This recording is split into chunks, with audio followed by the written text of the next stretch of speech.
Good afternoon, everybody, and thank you for attending this innovative and thought-provoking, we think, webinar around the whole child bridge linking tenets to developmental domains. My name is Vincent Costanza. I'm the Chief Academic Officer of Teaching Strategies and have the pleasure of being joined with the superintendent colleague from New Jersey who will introduce himself. Hi, thanks, Vincent. My name is Mingle. I'm the Superintendent of Schools in Warren Township, New Jersey, and immediate past president of New Jersey ASCD. So here is the purpose that brings us together and has you participating today. Certainly a great thanks to Dr. Mingle for his thoughtfulness and open-mindedness to really forge this topic. So although many parents, educators, and organizations talk about educating the whole child, we don't all talk about it in the same way. So for instance, the National PTA talks about the importance of a well-rounded education while in adhering to the whole child. ASCD, which Matt is the vice president of that you heard, talks about the 5 tenets central to the whole child initiative. And early learning talks about 5 essential domains of development, all of which we'll talk about today. These notions of the whole child certainly aren't bad, nor are they incompatible. But it's worth exploring the differences and commonalities for the purpose of connecting whole child approaches and ensuring that we're all talking about the same thing. So here's the agenda that Matt will just run through. And so we'll begin by looking a little bit at the national context of the whole child and this language that we're using, as Vincent just talked about. We'll define it from both perspectives, both the early childhood, early learning side with the domains and the ASCD tenets, which are most often applied to the K-12 setting. We'll talk about some examples of how to bridge those two worlds and then hopefully together establish some next steps for where this work should go. So first, we thought it'd be helpful to start with a little national context. And so I'm going to start the context description by talking about a national initiative convened by the National Association for the Education of Young Children, which I do happen to be a board member serving in the 4th year of my 4-year term.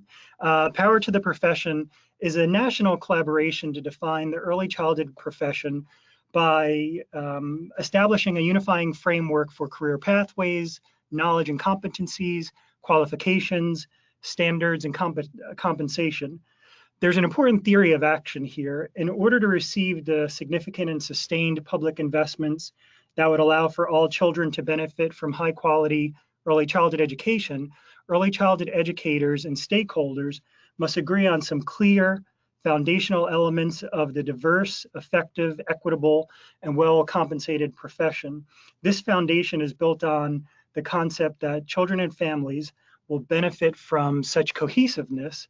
And while there's a lot to this initiative that is convened by NACI, it includes over 35 national stakeholder groups, a central piece is that the current science of child development ought to be a cornerstone that guides interactions of adults and children. Of course, knowledge of child development driving the ways in which adults structure interactions with children has been a driving force in what defines early childhood for a long time. Here, represented by NACI's current standards for professional preparation, which outline essential components for individuals seeking degrees in early learning programs, understanding of child development for children through 3rd grade is essential. In fact, early childhood being defined as a time occurring from birth to age 8 acknowledges the unique moment of a child's development that occurs during this time.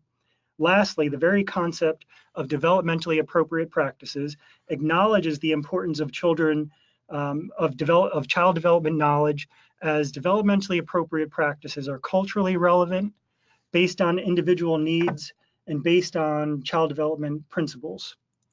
Finally, here pulling from the early learning workforce advancement efforts by the Foundation for Child Development, principles of child development must be front and center in curricular and assessment decisions as well. And all of the links are embedded in this PowerPoint, so it'll be a good resource for anybody who's participating in the webinar who's not familiar where you can get some of these documents.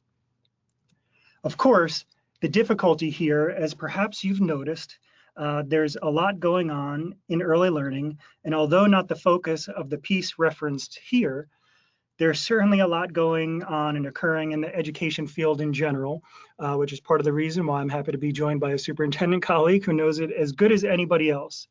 Certainly, systemic fragmentation in the early learning field makes it difficult for children and families to access the high quality care they need, but it also creates difficulties with curricular and assessment cohesion as well.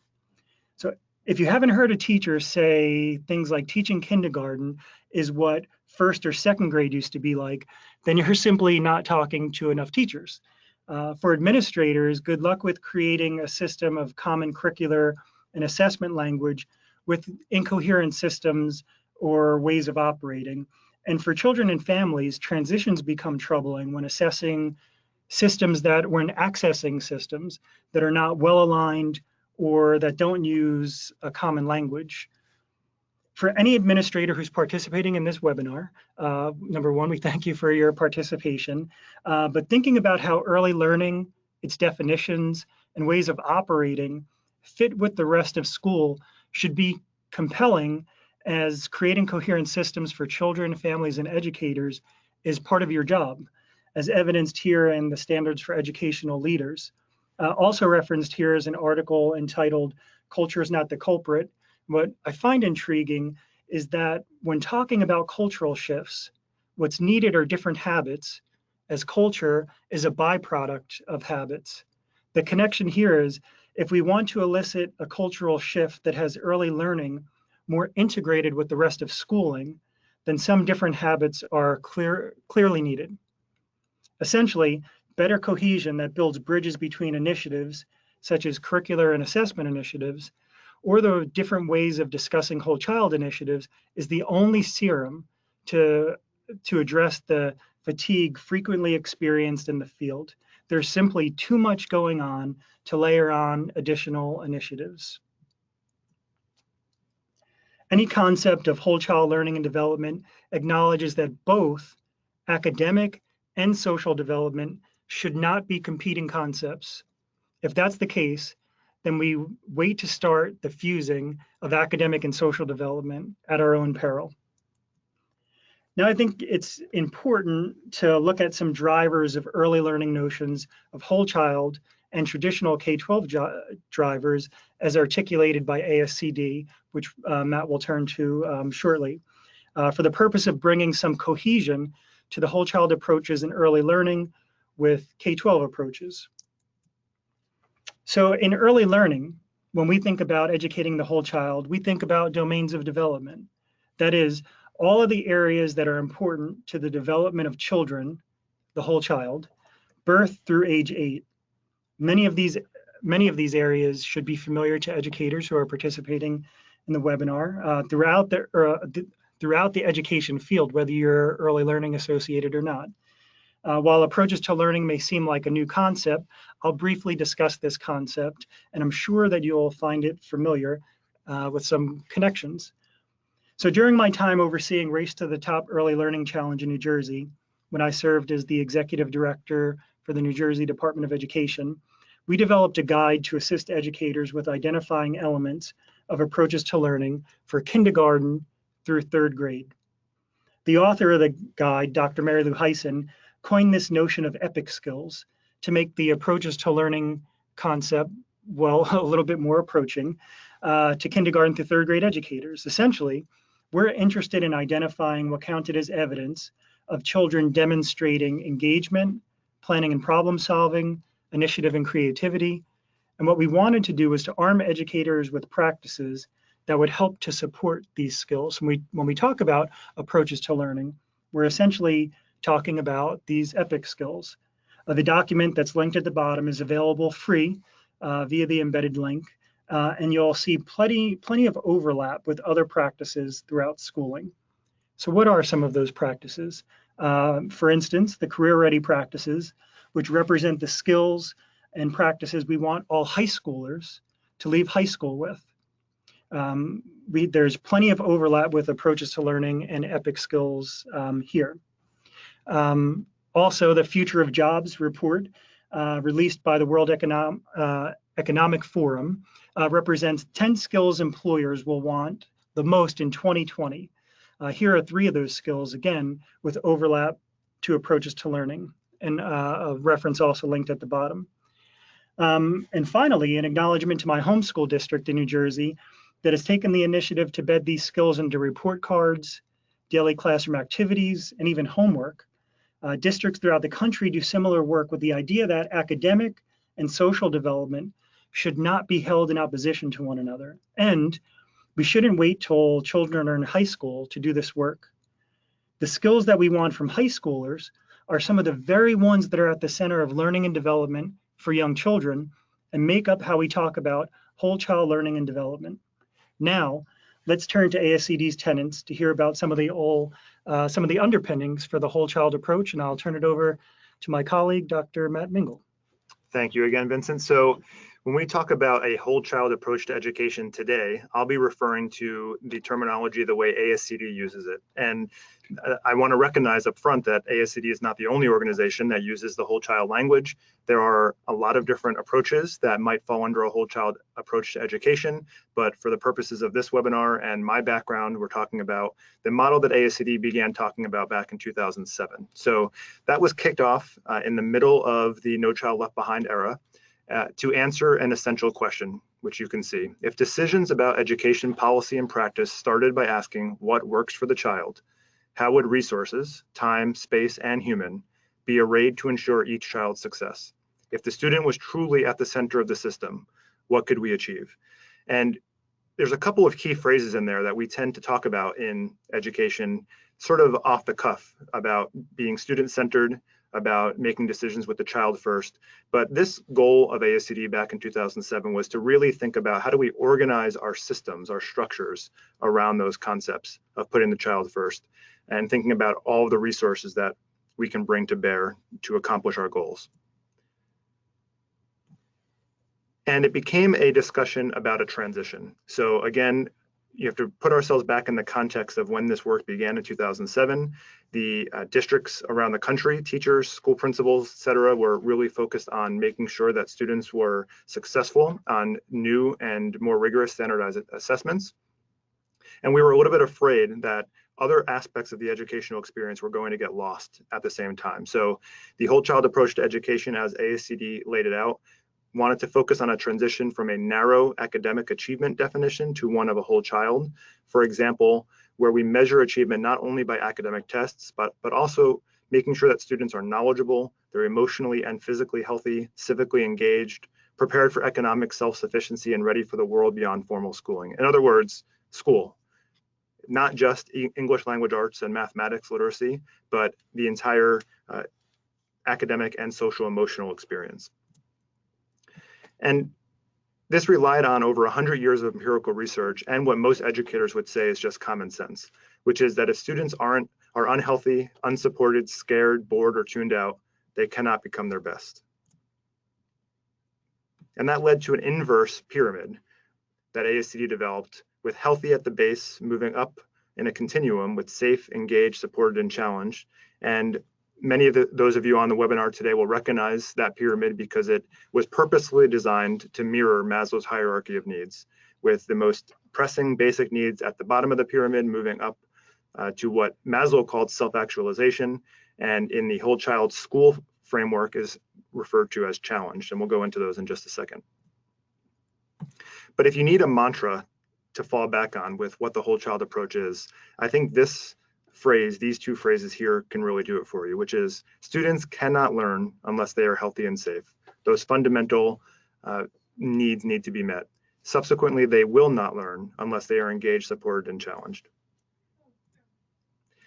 The ASCD whole child approach has 5 fundamental tenets, as I've said: healthy, safe, engaged, supported, and challenged. And here you can see how those move out from a basic one word to a basic sentence. So for example, each student enters school healthy and learns about and practices a healthy lifestyle. Gets a little bit more detail into healthy. And here's a good place to stop for a little bit of a discussion about how do you use these tenets. On my first day as superintendent in Warren Township, I brought the tenets to our school board, and in public we had a discussion about what we believe in. And And we started with just the words, healthy, safe, engaged, supported, and challenged. And in any audience I've ever been in as an educator, it's easy to get everybody on board with those 5 words. Then the next step is to look a little bit deeper, and that's where these sentences come from. But it's important here to point out just how much is here in these sentences. So each student learns in an environment that is physically and emotionally safe for students and adults. That one sentence is really 4 different goals. Each student learns in an environment that is physically safe for students, that is physically safe for adults, that is emotionally safe for students, and is emotionally safe for adults. And you can begin to see that what seems like a very simple framework starts to get more and more complicated. And I think I'll turn it back over here to Vincent to start talking about how we build a bridge between the early childhood world and the K-12 world. So what I appreciate, and I'll just go back a slide for a second, about this building bridges opportunity. Clearly some of the work that Matt has done in Warren Township, and anybody who embraces the whole child initiative framework as described by Matt through the tenets, clearly identifies that all of everything that's going on in the life of a child, young child or older, is not necessarily borne on by the school district. It takes certainly the community being involved, and I know perhaps later on in the webinar Matt could talk even about the township ordinance that he helped to have passed, with this acknowledgement of this building bridges certainly between concepts as we're talking about with early learning and traditional K-12, but also building bridges in school and outside of school to make sure that all aspects of children are being attended to. So let's take one of those tenets, and we'll take the challenge tenet, which again is worth just restating. Each student is challenged academically and prepared for success in college or further study, and for employment and participation in a global environment.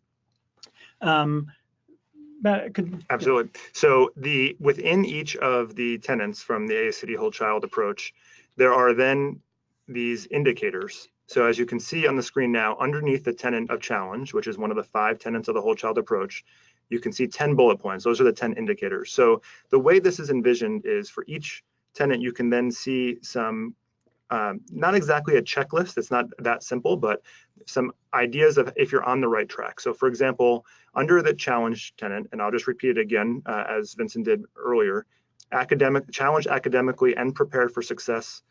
And again, this goes into whatever area that may be, college, employment, and so on. If we move down the list here, each student in our school has access to challenging comprehensive curriculum in all content areas. We start talking about equity of access to things like AP courses or IB classes. All the way down to the end of the list, our school provides cross-curricular opportunities for learning with and through technology. As people start to get more involved with the whole child tenets, they learn that it's about a lot more than a simple overview statement, that pretty much everything we do in schools, in this case, academic challenge and rigor, can be summed up in the whole child approach. And so one of the questions I get when I go out into the community is, this all sounds great, the social emotional learning stuff, but how are we going to make sure that our students have a good STEM education, that they're prepared to compete in a global marketplace? And then I can bring them to these indicators and remind them that the whole child approach is about the entire experience. It's not about a soft approach to education, which is a common misnomer. And Vincent mentioned earlier about bridges. When I first started out in Warren Township, I went to our township committee and presented this information as well. And I asked them to pass a local ordinance that recognized Whole Child Month in Warren Township. And the purpose of that was to start a conversation in the community. And anybody out there who might be in a building principal role or a superintendent role, I think this is a really good approach, especially as you move into new districts, but it doesn't have to be just in that case, because it brings everyone together to the table and starts building common vocabulary. On the ASCD Whole Child website, which is very easy to find on ascd.org, you can find a document called a community conversation on the whole child, which provides an agenda for those kinds of meetings, starting questions to use in the community, and really gets people talking. And that common vocabulary is really important, because when you start using the same terminology, everybody starts to work in one direction.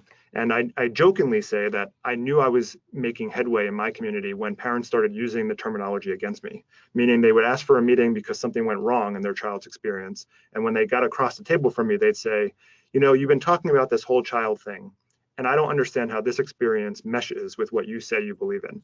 And I see that as a huge success when the community is talking about the same thing. So bring this back to this, this terminology of the whole child and challenged. As we dig in and you start to think about what that looks like in reality, I'm going to turn it back over to Vincent to start combining it with what he was talking about earlier. So coming off of the week of the young child, as supported by National Association for the Education of Young Children, driven by the notion that work, again, not just in schools or in programs, should be dedicated to whole child learning and development.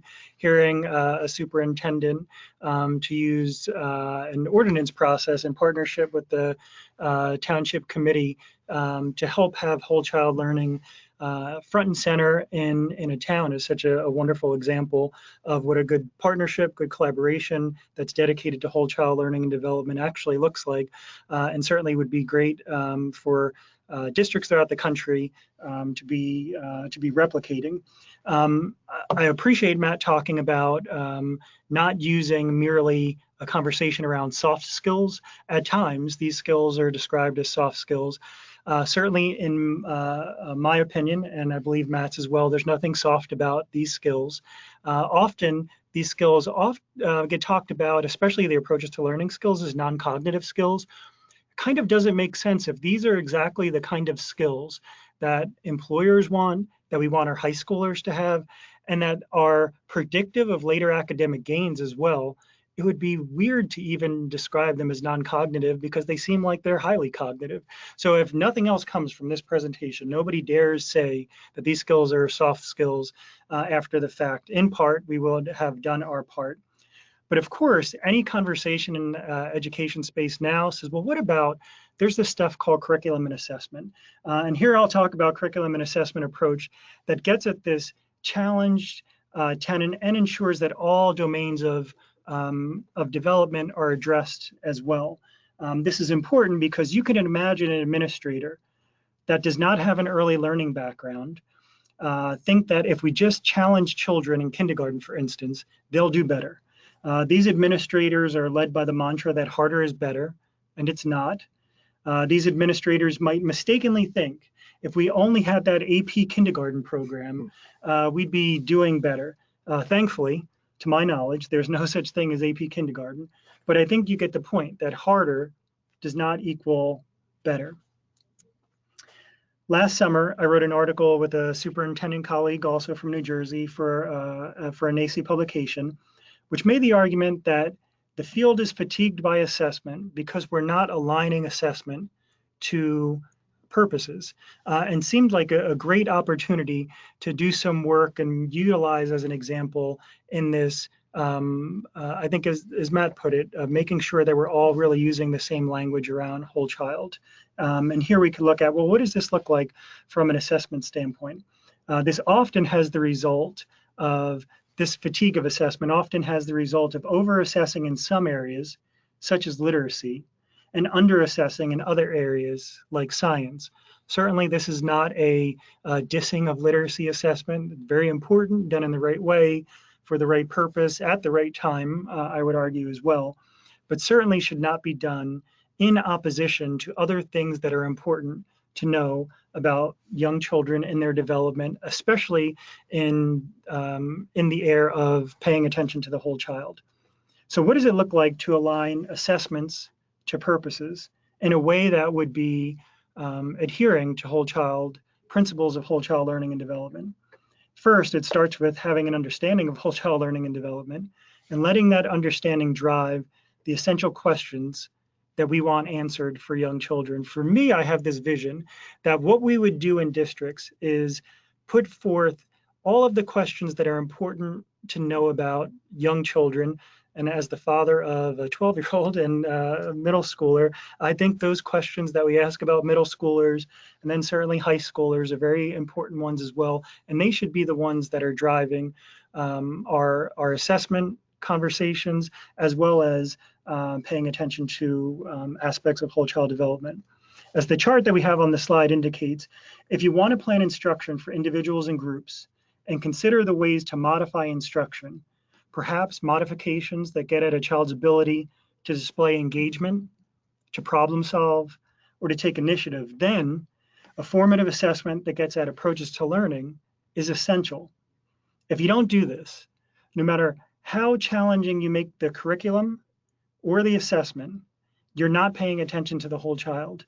Your practices are not developmentally appropriate, and you're choosing to delay the building of essential skills for children until middle or high school.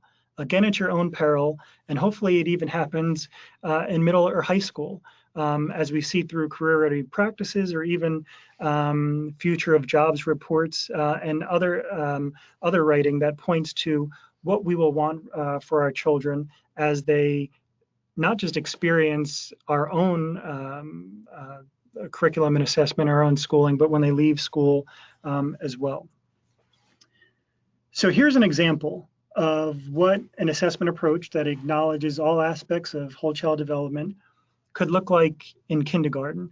It starts by doing some pretty simple, I think, mapping exercises. But again, unless you intentionally sit back to think about and map out, what are we doing? Why are we doing it? And when are we doing it? And I think at this time of limited budgetary experiences and limited budgets, perhaps even adding another column of how much it cost. Matt brings up a great point, and when he talks about literacy assessment, and certainly this isn't competing one assessment or one curricular practice against another, but often we're left in in a situation where with limited dollars, we have to make a decision about what to do. To the extent that you go through using this what, why, and when of assessment chart, perhaps you see some redundancies in assessment. Perhaps you see over-assessment in areas. And if you don't have dollars to be assessing in particular areas, for instance, like doing formative assessment that will give you social emotional learning or approaches to learning information or data on children, well then maybe redirecting dollars that are being used to over-assess in particular areas could be one strategy there. So how exactly would you use this chart? I think put kind of simply, you'd start with the purpose of assessment in the Y column, fill it in, adding any kind of special instruments that align to the design or purpose. Complete the Y column by identifying the questions that you have and you want to answer. So I'll just move back for a second. What are some of those questions? So if you have a question about whether a child is at risk for a potential learning delay in any of the developmental areas, then you're going to want to use a norm reference, standardized assessment and screening. I was just in a local school district on Friday. We were having this conversation. They have a preschool program where they regularly use developmental screenings at the beginning of the year for young children. However, they do have a population of children that show up in kindergarten that did not participate in the preschool program, and they're currently unable to answer this question of whether that new child is at risk for a potential learning delay. So this would be a good time to use a developmental screening, not for achievement purposes, not for the purposes of retention, not for the purposes of informing instruction, but for the purpose of answering this very specific question: is the child at risk for potential learning delay? And then lastly, you get to the use column, to use the column to plan ahead and to ensure that your various assessment efforts don't overlap unnecessarily or overburden you. At times, this feeling of assessment fatigue that certainly many educators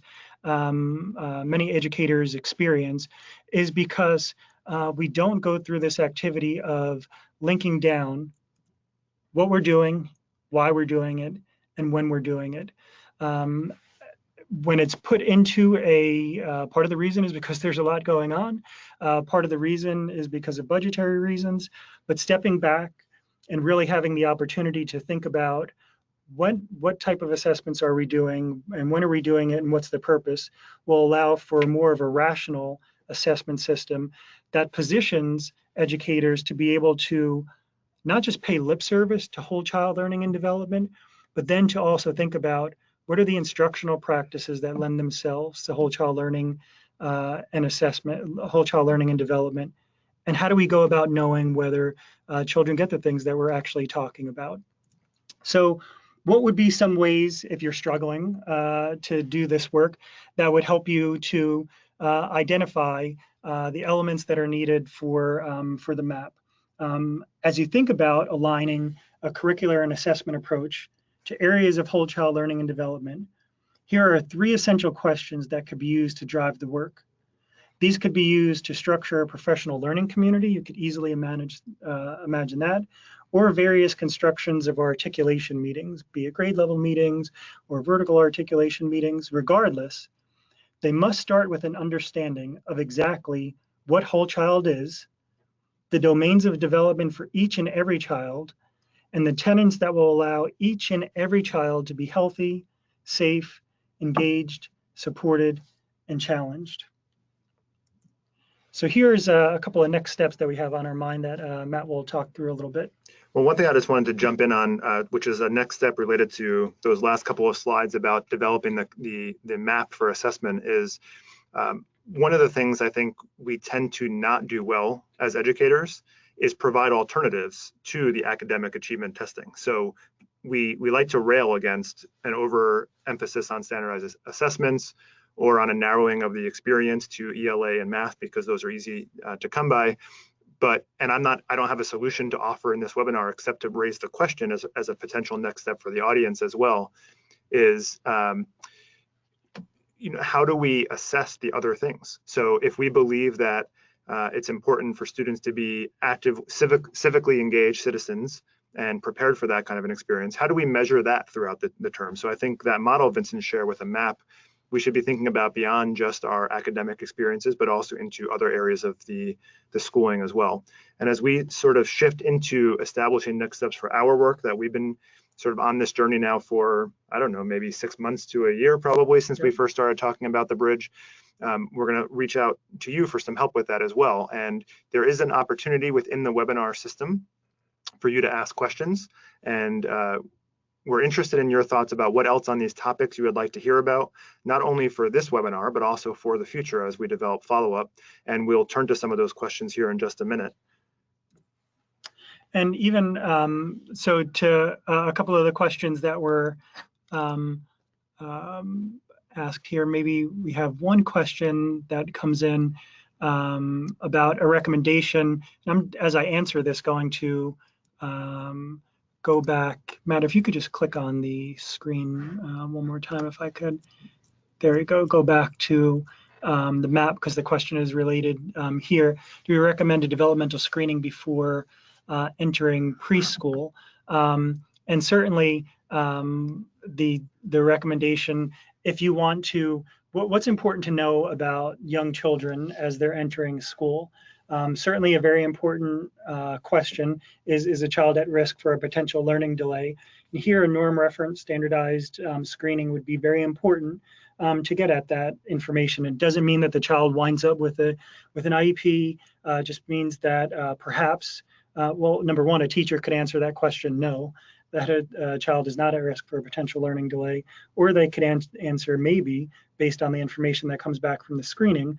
And then further assessment by a trained professional, usually somebody on child study team, would need to be done. Doesn't mean that the child winds up with an IEP, but just means that further testing needs to be done. If you don't have a preschool program, or if you have children who are entering, as the case that I brought up previously, to the kindergarten program, and you have never seen the child before, doing that at the beginning of the year would make sense as well.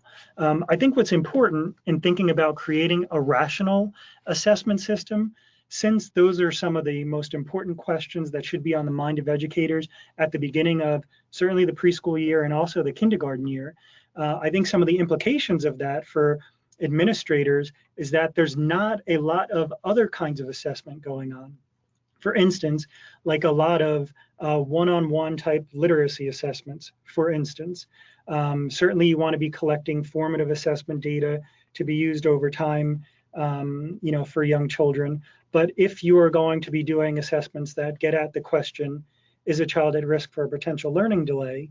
You want to do that in typically the first few weeks of school. And in order for teachers to do that in a way that doesn't make them go crazy and in a way that helps them to understand why they're doing what they're doing, you want to clear some space to allow teachers to be able to do that. Looks like another question came in about screening tools for developmental screening here. So there are, I'll tell you, there are plenty of tools, and although we're not going to make recommendations on specific ones on the on the webinar, our emails are on the PowerPoint, which will be distributed out, which will be archived and shared that way after the presentation, and feel free to email any of us, but know that they're, what you're going to be looking for, that for tools that have been used before that have adhered to principles of validity around assessment, certainly, and there are some widely used ones throughout the country that will help you to answer the question about potential learning delays. And to the next question, I think kind of gets perhaps at some of this in thinking about if any institutions of higher ed have been preparing teachers for this. So as somebody who has taught in higher ed, as I believe Matt has the experience as well, there are some really innovative experiences happening throughout the country. In particular, I notice around formative assessment. One in particular that comes to mind is in Alabama, where they're working with their institutions of higher ed to really make sure that teachers are leaving their programs ready to hit the ground running with formative assessment as a strategy of really addressing some of the difficulties that teachers experience around collecting data around formative assessment, or having the experience in a student teaching placement where for the purposes of the placement, you're doing lots of formative assessment, collecting anecdotal records, using rubrics, collecting writing samples, that in accordance with whole child development. And then you get placed or you get a job in a school that does none of that stuff. So what they're doing in Alabama is really making sure that higher ed is on board and that teachers hit the ground running, even meeting principles of reliability, being able to enter a classroom in preschool, kindergarten, and eventually first, second, and third grade, being able to being able to hit the ground running. That way, when they engage in professional development, it's much more of the deeper variety and not just the kind of cursory experiences. So to answer the question, higher ed has a very big role in making sure that teachers are well prepared to hit the ground running with not just understanding the elements of the assessment map, but perhaps even more importantly of understanding all aspects of whole child development, because that's going to drive any kind of curricular or assessment experience there. Matt, do you have anything to add to that? I do. So I think I agree wholeheartedly that there's a role to play at the higher ed level. And like in our early childhood or K-12 settings, higher ed also has more and more on its plate to prepare teachers for. So, even as we were on the train in to do the webinar today, we were talking about how school safety has taken on such a different role in the lives of school administrators, teachers, and so on. There are so many things that we expect from higher ed institutions to get to students in just a couple of years. And in some cases, those that are going through some kind of an alternative route program, depending on the state you're in, or maybe coming from a different career or just through a graduate school program, there's really limited time to get into even really advanced teaching methodology, never mind larger topics like a whole child approach to education. So I think we also have to think about what is our induction program like in schools. So when we hire a teacher, no matter whether they come from the greatest teacher preparation program or not, what are we doing to support them in year 1, 2, 3, 4 to make sure that they get whatever these things might need to be? So as an example, in my district, Like many others around the country, we have a new staff induction program. We used to call it a new teacher induction program, but we expanded it just last summer so that it's anybody coming into the district. If you're a brand new computer technician, if you're a brand new school counselor, if you're a brand new fourth grade teacher, you come to these sessions and learn about the philosophy of the district, the approaches to learning, so that we're all, again, using the same terminology and approaching it from a similar mindset. That way, that common experience is there no matter where you've come from. So higher ed definitely has a role to play. I think it's hard to keep the resources in teacher professional development and staff professional development, but we have to think about that side of it as well. And if I could jump ahead a little bit, another question that came in, I think is getting at the role that preschool has played in engaging the whole child. And one of the things I wanted to mention, tying these things together with professional development, is I think one of the most powerful experiences for teachers in my district is seeing preschool play out in the same hallways as our kindergartens, first, second grades. And we think a lot about how do we ensure that the lessons that we see in preschool our upper grade level teachers are also aware of. So we've talked about having collegial visits, not only within the school where maybe our fifth grade teachers spend time in preschool and vice versa, but even with our older grade levels. So are there opportunities for middle and high school teachers to be in early childhood classrooms and see the approaches, the student-centeredness, the collaboration that's taking place, so that we're bringing that level of attention to the whole child throughout the system? And I love the way that Matt described that as well, the collaboration, the student-centeredness. Matt, as a superintendent, certainly, although not of a high school district, is familiar with robotics teams and the work of feeder teams, destination imagination, all of that, wonderful work. The way that Matt described it are things that certainly, I would see when I visited my home district's high school robotics team, right? You would see students researching, students working in groups, certainly didn't have an adult hovering over them, certainly weren't worksheets going on. It was typically a loud classroom. Sometimes they were eating pizza. But again, definitely not having an adult hovering over them all the time. Lots of choice for students to be making. That's what a good kindergarten classroom should be looking like. I think to Matt's point, that's what a good first grade, second grade, third grade, again, as a father of a seventh grader, there's room for lots of that in those grades as well. The way that Matt described it, those are principles that are often happening in places like preschool programs, but then perhaps a lull goes into early elementary. But then if you think about the slides about the future of jobs reports, if you think about the slide of the career ready practices, for some reason we wonder, how do we get those things back? Well, here maybe a good strategy would be never to let them go away in the first place. Certainly there's a lot going on. I think the mapping exercise from a curricular and assessment standpoint would be a strategy to help figure out what we're doing, when we're doing it, and why we're doing it. And then the underpinnings of having whole child learning and development for each and every child, combined with the whole child tenets and the way that we're talking about it, is really a strategy to make sure that each and every child is paid attention to, and that the system is well designed to make sure that that happens for each and every child. I can't talk about enough Matt's approach of engaging the township as well, because all of the work doesn't happen just alone by a superintendent or by the great colleagues that he has in Warren Township. It really takes the collaboration of folks outside of the school as well. And just one more comment on that, the sharing of ideas across grade levels, that sort of thing.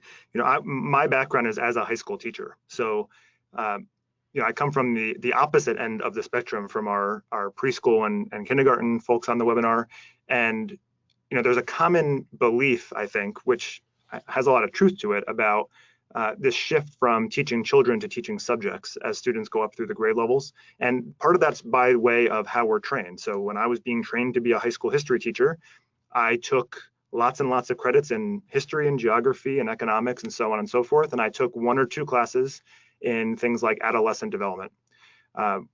whereas it's in often cases flipped at the early childhood level. And so we have to keep that in mind. So I like to assume good intentions especially if you're supervising or people throughout a spectrum.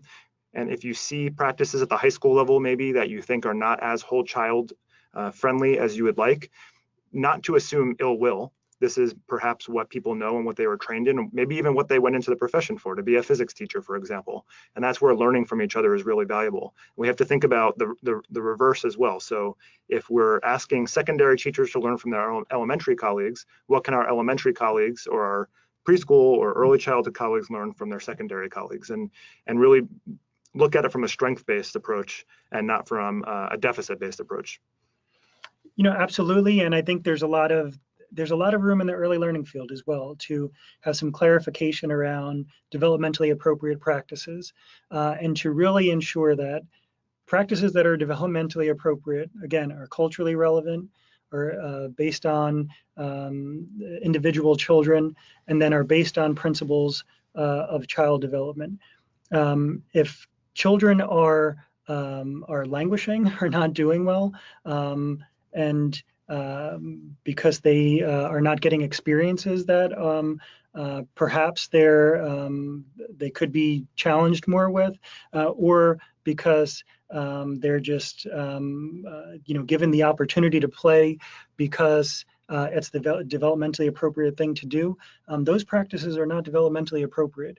And here it's where academic rigor and developmentally appropriate practices can certainly go hand in hand. Practices that are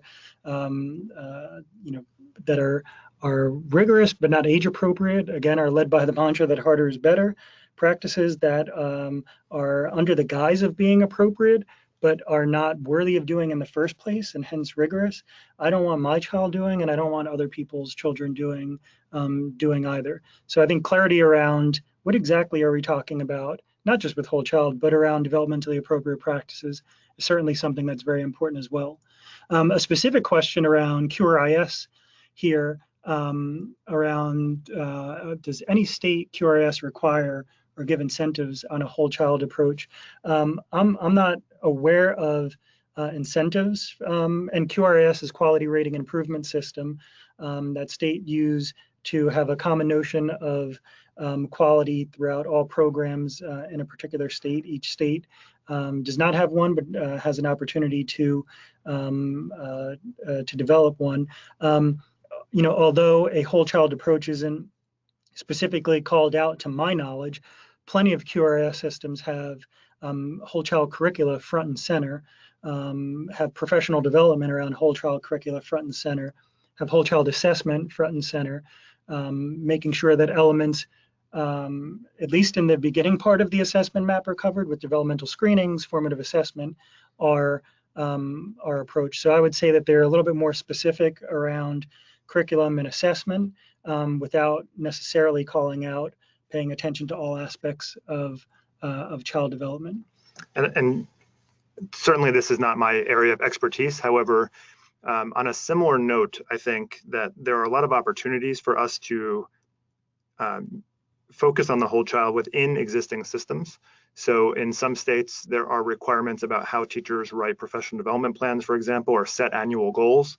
There are state standards in areas that maybe don't get the same level of attention, for example, in physical education and health, or in many states, the 21st century skills have been adopted as standards in some way or another. In all of those areas, there are standards about wellness, there are standards about learning how to solve problems, and all of that fits into the different tenets of the whole child. So I would just encourage people to think outside the box a little bit about how they set their goals and even in their schools. So as I mentioned, probably in the first half of the webinar, if we want people to take this seriously, we have to put ourselves front and center as well and think about how do we measure it. So in my state's report cards that are published by the Department of Education, there are now indicators as part of ESEA that show things like chronic absenteeism. So again, it easily quantifiable, makes it show up there, but we're also now starting to report on things like the percentage of students who are participating in the arts programs in their schools. So we're starting to get a little bit more about the whole child and the larger school experience showing up on those kinds of formal documents and in those formal systems. So here's a question on if an educator noticed a child having difficulties in a center-based setting, what would be appropriate to do. And I think this connects to the kind of commentary on knowing developmentally appropriate practices. Certainly allowing children to languish under the guise of, children are having an opportunity to play would not be the thing to do, but hopefully having an interaction with an adult who is able to pay attention to the individual child and hear teacher-child interactions are so important. Hopefully helping a child to implement some strategies that they've talked about, perhaps in a embedded social emotional learning opportunities that have been discussed certainly would be a great opportunity here, because at the end of the day, you want children to be able to take ownership and redirect themselves. And if an adult notices that that's not happening, it's a great time to help and remind the child about strategies that hopefully have been talked about already. And if those kind of strategies, those kind of experiences are not occurring in classrooms, it kind of makes it hard to work with troubling behaviors or difficult behaviors in classrooms, whether they be in center-based experiences or other ones. They have to be regularly embedded into the everyday experiences of classrooms in order to be effective for a teacher to be able to help a child who's having difficulty in a center-based area. So just, if there are other questions or other topics people have, we're happy to take them in our last couple of minutes here. But while we're doing that, I wanted to mention some things that we've done in our state through ASCD and our state affiliate, New Jersey ASCD, in terms of building the bridge. So there are lots of professional organizations focused on a whole child approach to education, even if they don't use that terminology. And so finding partners across organizations is really helpful. Vincent's been a big part of an early childhood conference that happens in New Jersey now on an annual basis. We also have a whole child conference through New Jersey ASCD. Again, trying to bring professionals from different organizations, from different school districts, from different types of experiences, all in the same room, so that these kind of conversations take place. Because I think as you're hearing us talk, and there's probably a lot of nodding of, yeah, that all makes a lot of sense. Yet we don't see it on a daily basis in a lot of places. So I just encourage you to get involved in organizations. Again, there are lots of them in different states. You can focus on the ones that make the most sense for you. But if you reach out to us privately, I'm sure we can make some suggestions as well, depending on where you live. Absolutely. And I'm glad Matt brought that up. I think the work that the New Jersey affiliate with ASCD does is very, is innovative and gets at, and I know that you, Matt, addressed this question about, earlier that was asked of having preschool level have some of the stuff down, but how do you get it to the other levels? And I think the experience you just talked about would be a strategy, of getting there, of building those bridges. And often people are using the same vocabulary, but mean it in different ways. And I think whole child is an example of that. And I think that's what's so significant about, the work that Matt does in his district and what we're doing collaboratively to make sure that the work that we're doing is rowing in the same direction and supportive of each other. I think another specific example, in addition to working with professional organizations, and we were grateful at ASCD this year. We had a keynote at that experience with Dr. Mary Lou Hyson. Last year, the CEO of the National Association for the Education of Young Children came to speak with the group. Rian Evans-Alvin as an opportunity to talk some more about linkages with whole child and the work that happens in early learning. Another very important tangible approach that a district could be taking is really focusing on transition activities. There are some fantastic opportunities that happen throughout the country. I'll highlight one in New Jersey. My colleagues in Somerville do this wonderful experience where they invite all of the preschool providers that send children to their kindergarten program so they know that they're going to be their children next year. And they talk about They do one of the most significant transition practices, and they talk about specific practices that happen in the preschool program as well as in the kindergarten program and beyond, as a way to make sure that everybody is working in unison, that there are things to learn from preschool programs as well as things to learn from kindergarten, first, second, and third grade as well. Families are invited, school board is invited, other school districts are invited. Unless you do those kind of activities, unless you are on a regular basis that really puts paying attention to transitions, not merely as an event, but as a lasting ongoing thing that you do, unless you're doing that, unless you're getting down to the level of specificity that gives examples of what whole child looks like in curricular and assessment practices, it's hard to get beyond lip service. So in addition to those leveraging professional organizations that bring in some non-traditional people, focusing in districts on transition practices that do very similar things, I think would be another great example. Can we post some organizations at the end of the webinar? Again, our emails will be on the webinar. Please reach out to us. Certainly, any of the many of the references that we used were hyperlinked, and we'll have links to those organizations as well.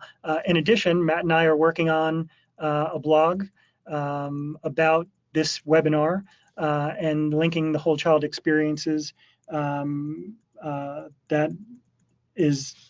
we promise to have out by the end of the month, which will certainly give some references as well as links to experiences and highlight some of the examples that we talked about during the webinar. So definitely look forward to that. And although we talked about one tenet, the challenge tenet, certainly we could go on hours and hours, not to bore you, not to have us, talk all day. There's plenty of opportunity to really open up all of the tenets to think about the ways in which they support aspects of whole child development for each and every child. And I think it's through that work where we really will make differences for children and families. And I think, again, what's so important about the work, and you'll hear some more examples about that in the blog that we'll have out this month. And we just brought back up on the screen our email addresses and our Twitter handles, so that if there are people with specific questions, and we've had a few come in with specific, geographic locations or other kinds of topics, by all means, feel free to reach out to us, and we can try to help point you in the right direction. Obviously, we're here because we're happy to help, and we like the opportunity to engage with people, and we're all working towards a common goal of this noble profession. And again, great thanks to my colleague, Dr. Matt Mingle. I appreciate his thoughtfulness and curiosity.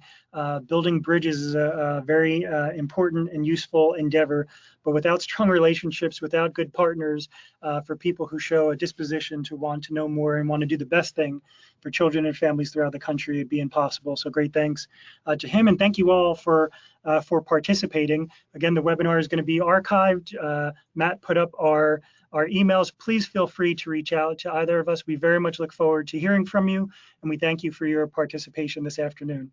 Have a great day, everybody. Bye-bye.